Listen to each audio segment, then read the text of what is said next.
Hello students, biology.com में आप सबका स्वागत है।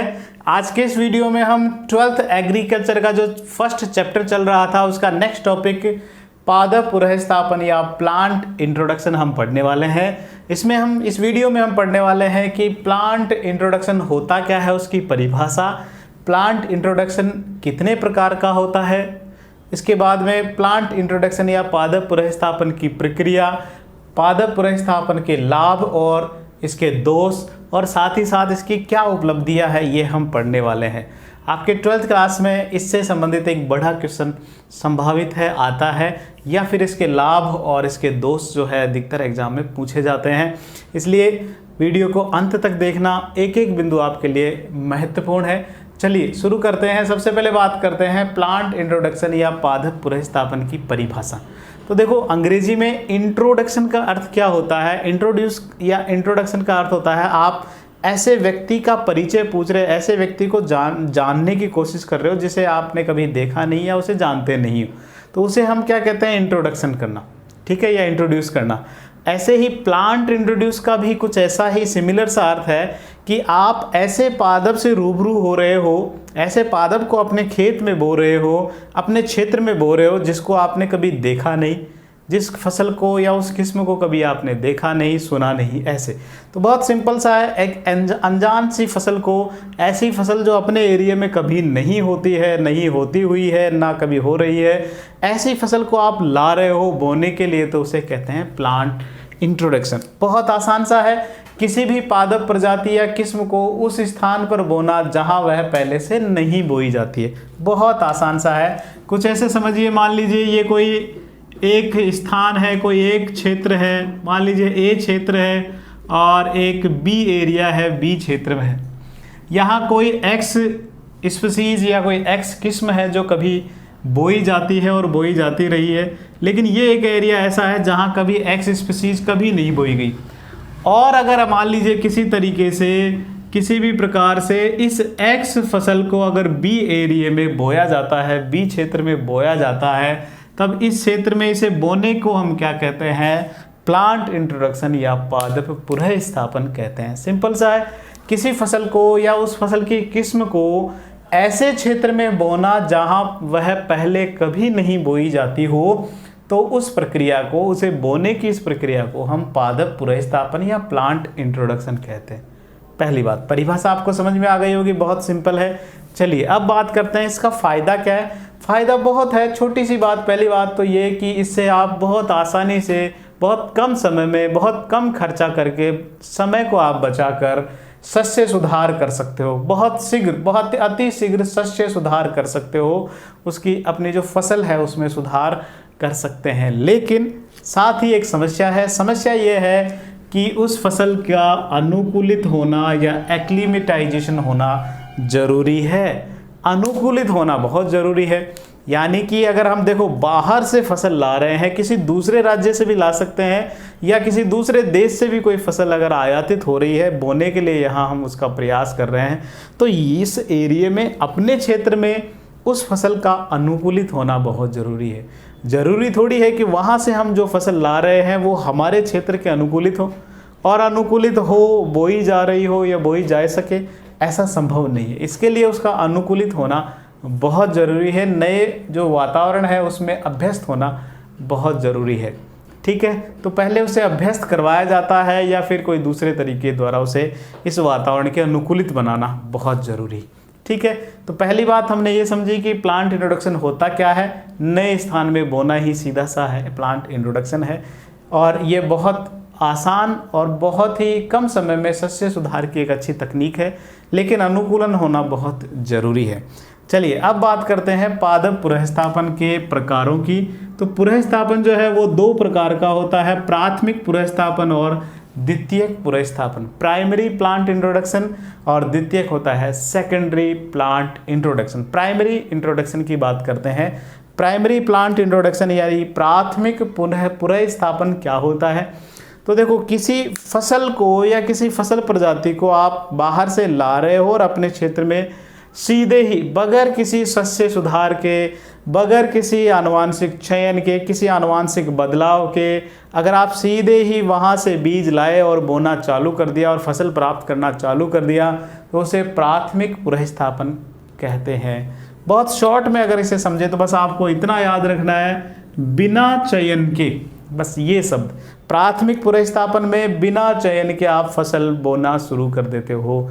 आप बाहर से जो भी किस्म ला रहे हो या जो भी पादप की प्रजाति ला रहे हो, उसकी वैरायटी अगर ला रहे हो या पूरी नया पादप प्रजाति ला रहे हो तो उसे आप सीधे ही लाए, उसमें किसी तरह का कोई आनुवांशिक सुधार आपने किया नहीं और सीधे ही आपने बोना चालू कर दिया, बगैर चयन के आपने वहाँ बोना शुरू कर दिया है, तो वो है प्राथमिक पुनर्स्थापन या प्राइमरी प्लांट इंट्रोडक्शन। सिंपल है, आपको सीधे लाना है और बोना शुरू कर देना है, वो है प्राइमरी प्लांट इंट्रोडक्शन। चलिए दूसरे की बात करते हैं, सेकेंडरी प्लांट इंट्रोडक्शन, द्वितीयक पादप पुनर्स्थापन की बात करें तो यहाँ जहाँ पिछले में हमने क्या किया था, सीधे ही फसल लाया और बोना चालू कर दिया, यहाँ ऐसा नहीं है।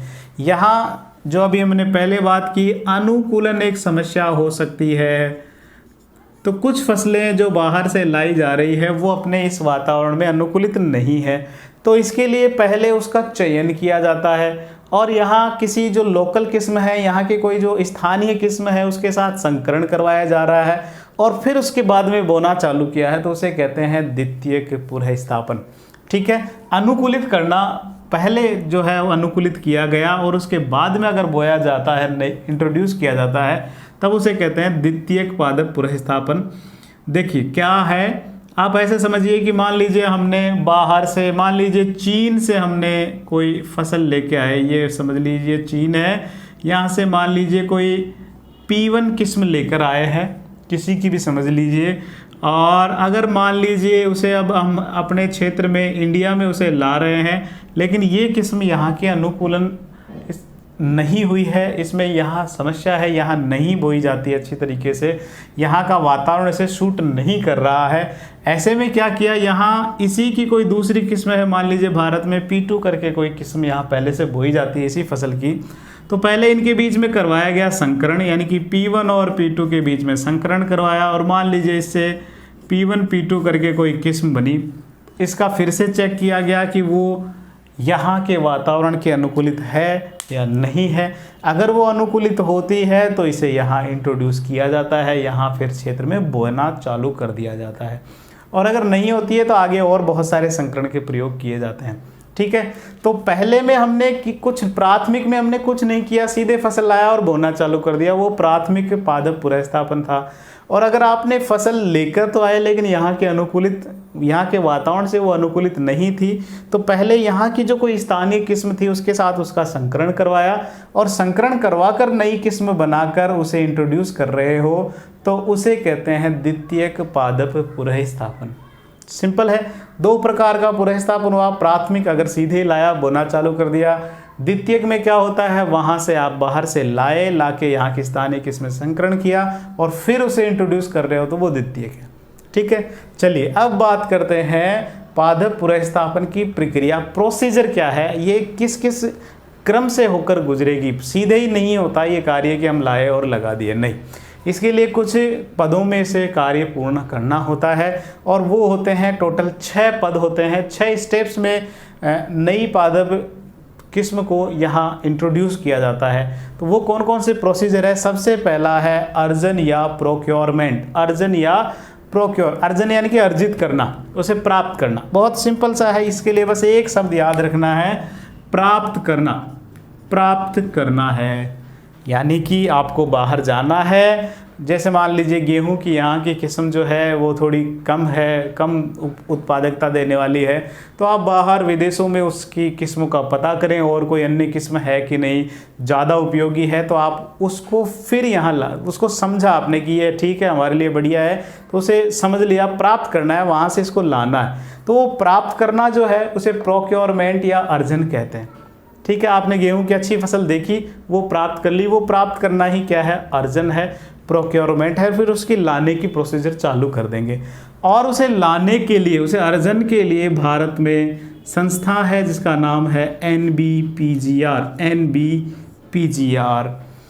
पिछले 2-3 वीडियो में हमने इस संस्था का 2-3 बार जो है चर्चा कर चुके हैं। आप लोगों को कमेंट करके बताना है NBPGR का पूरा नाम क्या है और ये संस्थान है कहाँ। ठीक है, तो आप कमेंट करके ज़रूर बताएं NBPGR का पूरा नाम क्या है और ये संस्थान कहाँ स्थित है, ये आपको बताना है। तो NBPGR जो है वो ये काम करेगी, क्या काम करेगी, बाहर से किस्म प्राप्त करने का काम करेगी, जिसे हम अर्जन या प्रोक्योरमेंट कहते हैं। ठीक है, दूसरा स्टेप जो होता है, दूसरी प्रक्रिया के अंदर ये काम करेंगे, वो है दूसरा है संगरोध या क्वारंटाइन। संगरोध या क्वारंटाइन, संगरोध या क्वारंटाइन। पहले हमने किया अर्जन यानी कि प्राप्त की किस्म, और फिर उसे हम करेंगे क्वारंटाइन या संगरोध। क्वारंटाइन क्या होता है, ये NBPGR ये तय करती है, यही संस्थान ये तय करती है कि हम जो किस्म लेकर आ रहे हैं या पादप फसल ही लेकर आ रहे हैं उसमें किसी तरह का कोई रोग तो नहीं है, या उसमें किसी तरह का कोई कीट तो नहीं लगता हो, किसी तरह का पैथोजन, कोई रोग कारक उसमें मौजूद हो, किसी तरह का कीट कोई मौजूद हो, या उसके साथ किसी तरह की कोई खरपतवार मौजूद हो। तो इन सब से मुक्त है कि नहीं वो फसल, ये तय करना, ये निश्चित करने का कार्य ही संगरोध या क्वारंटाइन कहलाता है। क्वारंटाइन क्या होता है, आप बाहर से जो फसल ला रहे हो या फसल की किस्म लेकर आ रहे हो तो उसमें किसी तरह का कोई रोगजनक नहीं है या नहीं, उसमें कोई कीट है या नहीं, और कोई खरपतवार है या नहीं, ये पता करना और उसे उससे मुक्त करना कि वो बिल्कुल इन चीज़ों से मुक्त है, वो रोगजनक से मुक्त है, वो कीटों से मुक्त है, वो खरपतवार से मुक्त है, ये निश्चित करने का कार्य NBPGR करता है। और ये निश्चित करने की प्रक्रिया संगरोध कहलाता है या क्वारंटाइन कहलाता है। यानी कि सीधी सी कहानी ये है कि आपको बाहर से अगर मान लीजिए हम ये रोग कीट खरपतवार ले आए तो हमें तो नुकसान होने वाला है, तो आपको ये तय करना है कि ये सब चीज़ें उसमें नहीं हो। जैसे कुछ 2 या 3 वर्ष पहले भारतीय आम जो है उसका नाम था हापुस, उसे यूरोपीय देशों में बैन कर दिया गया था। अगर आपने न्यूज़ पढ़ी हो, भारतीय हापुस आम को यूरोपीय देशों में इसलिए बैन कर दिया था कि उसमें किसी तरह के कीट के होने की संभावना थी। तो वहाँ के जो क्वारंटाइन सेंटर्स थे उन्होंने भारतीय आम को बैन कर दिया क्योंकि यहाँ से उसमें कीट वहाँ जा रहे थे। तो वो जो क्रिया है वही क्वारंटाइन कहलाती है कि आप ये तय कर रहे हो कि आप जो फसल या फसल की प्रजाति जो ला रहे हो उसमें किसी तरह का कोई रोग कीट या खरपतवार ना हो। और ये काम कौन करता है, NBPGR करता है। तो 2 काम हो गया, पहले आपने फसल या फसल की प्रजाति देखी, प्राप्त की। दूसरा, फिर आपने ये तय किया कि उसमें किसी तरह का रोग कीट या कोई खरपतवार तो नहीं है। तीसरा, ये सब हो जाए तो उसके बाद में अगर आपको अब लगता है कि ठीक है ये हमारे लिए इसमें किसी तरह का कोई रोग कीट या खरपतवार नहीं है, तो फिर आप उसकी तैयार करते हो सूची। तीसरा काम है उसको सूचीबद्धन या कैटलॉगिंग, उसका सूची तैयार करना होता है। सूची में हम क्या क्या तैयार करते हैं, आप जो किस्म ला रहे हो वो कहाँ से ला रहे हो, कौन से देश या कौन से राज्य से ला रहे हो, वो जो आप फसल ला रहे हो उसकी ओरिजिन क्या है, उसकी ओरिजिन क्या है, उसकी उत्पत्ति क्या है, कौन से क्षेत्र से वो उत्पत्ति हुई है, उसकी ओरिजिन क्या है, आप कब ला रहे हो उसका समय आप उसमें नोट कर सकते हो, उसकी प्रजाति कौन सी है वो प्रजाति आप नोट करते हो, उसकी किस्म कौन सी है उसकी किस्म आप नोट करते हो, साथ ही उसको किस तरह का एनवायरनमेंट चाहिए, किस तरह का वातावरण चाहिए वो आप उसे नोट करते हो। तो ये सब चीज़ों की आप एक सूची तैयार करते हो, उसे सूचीबद्धन या कैटलॉगिंग कहते हैं। आप जो फसल ला रहे हो वो कहाँ से ला रहे हो, उसकी उत्पत्ति क्या है, कब ला रहे हो, उसकी प्रजाति क्या है, उसकी किस्म कौन सी है, कैसा वातावरण उसे चाहिए, वो सब सूचनाएं आप नोट करते हो और उसे नोट करने को ही हम सूचीबद्धन या कैटलॉगिंग कहते हैं। अब आपने कैटलॉग भी तैयार कर लिया, NBPGR में आ गई, बाहर से जैसे मान लीजिए चीन से आप ला रहे हो तो वो अपने यहाँ आ गई है, उसका कैटलॉग भी तैयार हो गया है। अब उसे NBPGR पहले मूल्यांकन के लिए भेजेगा। क्या पहले उसका मूल्यांकन होगा। मूल्यांकन कैसे, यानी कि जैसे आपको पूरा हमने पढ़ाया और पढ़ाने के बाद में लास्ट में एक टेस्ट देते हैं, टेस्ट आपसे लिया जाता है और आपका टेस्ट लेकर हम ये तय करते हैं कि आप कि कितने नंबर आ रहे हैं, आप कितने योग्य हो। नंबर से मतलब आप कितने योग्य हो। तो वो ही कार्य अब ये यहाँ किया जाएगा कि अब आप जो फसल या फसल की किस्म ला रहे हो तो उसका मूल्यांकन आवश्यक है कि वो हमारे लिए वास्तव में उतनी उपयोगी है भी कि नहीं, वो हमारे जो पादप प्रजनन के उद्देश्य हैं वो पूरे करती भी है या नहीं है, वो तय किया जाता है मूल्यांकन के द्वारा। इसके लिए NBPGR का जैसे ईशापुर है, ऐसे कुछ 4-5 ऐसे सेंटर है जहाँ ये मूल्यांकन का कार्य किया जाता है। वहाँ पहले इसका पूर्णतः मूल्यांकन किया जाता है, बार बार उसे बोकर उसके सारे डाटा कलेक्ट किए जाते हैं, उसका पूर्णतः मूल्यांकन किया जाता है कि वो हमारे पादप प्रजनन के उद्देश्यों को पूरा कर रही है या नहीं। अगर इन सब से वो खरी उतर रही है फसल या फसल की किस्म, तो फिर उसके बाद में उसका गुणन किया जाता है, यानी कि उसकी संख्या बढ़ाई जाती है, उसके बीज बढ़ाए जाते हैं और फिर उसे पूरे क्षेत्र में वितरण के लिए भेज दिया जाता है। ठीक है, इस तरह इसकी टोटल प्रक्रिया पूरी होती है। 6 स्टेप्स कौन सी है? पहले अर्जन करना है, प्राप्त करना है, फिर उसको संगरोध है यानी कि उसके रोग कीट खरपतवार से मुक्ति का निश्चित करना है, फिर उसकी सूची तैयार करनी है, फिर उसका मूल्यांकन करना है, गुणन और वितरण। ऐसे 5 आपको दिख रहे होंगे, छठा वितरण भी इसी में। ठीक है, अर्जन, संगरोध, सूचीबद्धन, मूल्यांकन, गुणन और वितरण, ऐसे टोटल 6 हैं। ठीक है, ये हो गई पादप पुनर्स्थापन की प्रक्रिया। अब बात करते हैं प्लांट इंट्रोडक्शन के फायदे क्या हैं, इसके लाभ क्या हैं, इनको आप महत्वपूर्ण लगा लेना। इसके लाभ और इसकी हानियां या दोष दोनों के दोनों बहुत बार एग्जाम में पूछे जाते हैं, आपको याद रखना। सबसे पहला फायदा तो यह है कि आपको सीधे सीधे नई फसल मिल जाती है। सबसे पहला फायदा आपको सीधे सीधे नई फसल मिल जाती है प्लांट इंट्रोडक्शन से। जैसे भारत में आलू, मक्का, मटर ये ऐसी किस्में हैं जो कभी भारत में होती ही नहीं थी, सीधे बाहर कहीं हो रही थी, वहाँ से ले आए और आज यहाँ पूरे भारत में इनका बहुत अच्छा विस्तार है। जैसे आलू है, जैसे मक्का है, मूंगफली, अरहर, मटर, टमाटर, गन्ना, पपीता, ये ऐसे फल हैं और ऐसे फसलें हैं जो भारत में कभी नहीं होती थी। ये पादप पुनर्स्थापन या प्लांट इंट्रोडक्शन द्वारा भारत में लाई गई है। तो आज हम इन सबको जानते हैं अच्छी तरीके से, लेकिन ये ओरिजिन इनकी भारतीय मूल की नहीं है। तो नई फसलें हमें सीधी सीधी मिल रही है, कितना अच्छा फ़ायदा है।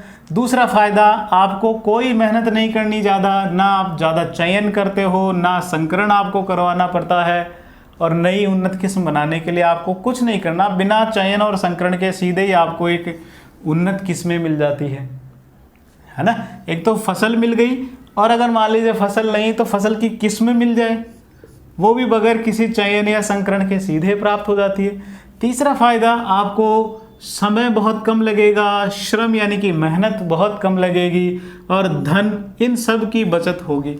आपको अगर सीधे इंट्रोड्यूस करना है तो आपको समय, श्रम और धन तीनों की बचत होने वाली है। ठीक है, तीसरा फायदा ये है। चौथा फायदा, आप जो है कीट मुक्त क्षेत्र जो है वो प्राप्त कर सकते हो, या फसलें जो है वो कीट मुक्त प्राप्त कर सकते हो। वो कैसे? मान लीजिए एक क्षेत्र है, ये कोई ए क्षेत्र है, यहाँ मान लीजिए कपास की फसल बोई जाती है और कपास में बहुत सारे रोग हैं। यहाँ कपास में मान लीजिए 4 प्रकार के यहाँ रोग होते हैं, और एक बी क्षेत्र है जहाँ कपास कभी नहीं बोई गई है, इस कपास को यहाँ से उठाया और यहाँ बोना शुरू कर दिया, नए क्षेत्र में उसको इंट्रोड्यूस कर दिया, और चूंकि इसके सारे परपोषी, सारे कीट, सारे रोग कारक यहीं थे, वो यहीं रह गए, तो इस क्षेत्र में कोई रोग नहीं होगा। तो आप जो है इस प्लांट इंट्रोडक्शन द्वारा नए क्षेत्रों में कुछ कीट मुक्त और रोग मुक्त फसलें प्राप्त कर सकते हो। ठीक है, इसके अलावा अब जब आपको कीट मुक्त हो गया, नया क्षेत्र रोग मुक्त हो गया, तो ऐसे में कीटनाशियों का प्रयोग नहीं करना पड़ेगा, एक ये बचत हो गया। साथ ही कुछ वैज्ञानिक शोधों के लिए, एक्सपेरिमेंट्स के लिए आपको नई पादप प्रजातियां मिल सकती है। ये फायदे हैं इसके, नई फसल मिल सकती है, नई किस्म मिल सकती है, समय, श्रम और धन की बचत होगी, रोग मुक्त और कीट मुक्त क्षेत्रों में आप नए पादप फसल लगा सकते हो, कीटनाशियों के प्रयोग की आवश्यकता कम पड़ेगी इस वजह से, और वैज्ञानिक शोधों के लिए, एक्सपेरिमेंट्स के लिए आपको नई फसल मिल सकती है। ये तो इसके फ़ायदे हैं। इसके दोष भी बहुत ज़्यादा हैं साथ ही साथ, और इस दोषों को ध्यान में रखते ही ये दूसरा काम किया गया था, पादप संगरोध। पहले पादप संगरोध नहीं किया जाता था और उसी का नुकसान आज भारत भुगत रहा है। बहुत सारी ऐसी फसलें, ऐसी खरपतवारें, बहुत सारे ऐसे रोग हैं जो भारत में कभी नहीं थे फसलों के, वो आ गए हैं प्लांट इंट्रोडक्शन द्वारा। जैसे अगर आप प्लांट इंट्रोडक्शन करवा रहे हो तो उससे आपको अपने क्षेत्र में खरपतवार के आने की संभावना बढ़ सकती है। जैसे सत्यानाशी प्लांट पूरे भारत में फैला हुआ है, ज़्यादा उपयोग नहीं है। इसी तरह गेहूं सा प्लांट है, गाजर घास, कैरेट ग्रास या पार्थेनियम का नाम आपने सुना होगा, पूरे भारत में गाजर घास फैली हुई है। ये खरपतवार इसी तरह यहाँ भारत में इंट्रोड्यूस हुई है, आई है। इसके अलावा दूसरा, इन पादप जातियों या किस्मों के साथ नए रोगजनक भारत में या नए क्षेत्र में प्रवेश कर सकते हैं। एक खरपतवार प्रवेश कर सकती है, दूसरा नया रोगजनक प्रवेश कर सकता है। जैसे एक कॉफ़ी किट है, कॉफ़ी में लगने वाला किट रोग होता है, ये भारत में कॉफ़ी में कभी नहीं होता था। श्रीलंका से कॉफ़ी के बीज आने के बाद ये रोग और साथ में आ गया, तो श्रीलंका से कॉफ़ी किट रोग आ गया, तो नया रोगजनक भी संभव है, आ सकता है। खरपतवार आ सकती है, नया रोगजनक आ सकता है। तीसरा, कुछ अनिष्टकारी खरपतवारें भी यहाँ संभव है कि आ सके प्लांट इंट्रोडक्शन। अनिष्टकारी जो नुकसान और करे बहुत ज़्यादा, ठीक है। जैसे जलकुंभी बहुत अच्छा उदाहरण है इसका, जो अनिष्टकारी है। जलकुंभी को बंगाल का आतंक भी कहा जाता है। क्यों? क्योंकि ये इतनी तेज़ी से पूरे जलाशयों में फैलती है कि जलाशयों में ऑक्सीजन की कमी की वजह से वहाँ की मछलियाँ मर जाती है, और मछलियाँ मर गई तो मछली उत्पादन में गिरावट हो जाती है। इसलिए इसे बंगाल का आतंक कहते हैं। अनिष्टकारी है, हमारा नुकसान और कर दिया। साथ ही गाजर घास, पार्थेनियम का जो भी नाम, इसकी वजह से हे फीवर रोग होता है, एलर्जी क्रिएट होती है, अस्थमा जैसे रोग इससे होते हैं। तो अनिष्टकारी खरपतवार भी यहाँ इंट्रोड्यूस हो गई। साथ ही इसकी वजह से, प्लांट इंट्रोडक्शन की वजह से पारिस्थितिकी संतुलन भी खराब होता है, क्योंकि हर एक पादप, हर एक किस्म एक वातावरण के लिए अनुकूलित होती है। आप अगर उसे दूसरी जगह लेकर जाते हो तो वहाँ वो या तो बहुत तेज़ी से बढ़े, या वहाँ के जो जल के स्रोत है उनका अधिक उपयोग कर सकती है, क्योंकि वहाँ उनके परभक्षी कम होते हैं, इसलिए बढ़ने की संभावना बढ़ जाती है। तो पारिस्थितिकी संतुलन को और बिगाड़ देती है नई पादप किस्में। जैसे इसका बहुत अच्छा उदाहरण है, जिसे हम साधारणतः सफ़ेदा प्लांट कहते हैं। सफ़ेदा, वैज्ञानिक नाम उसका यूकैलिप्टस है, यूकैलिप्टस। इसकी खास बात यह है कि ये जहाँ बोया जाता है वहाँ केवल अपना ही राज्य बना के रखता है, वो फैलता रहता है, और वहाँ के ज़मीन से लगातार बहुत तेज़ी से जल का अवशोषण करता है, और उस वजह से वहाँ के जो भूमिगत जल के स्रोत हैं वो कम हो जाते हैं। भूमिगत जल में कमी आ रही है इन्हीं यूकैलिप्टस की वजह से। तो क्या क्या नुकसान हुए?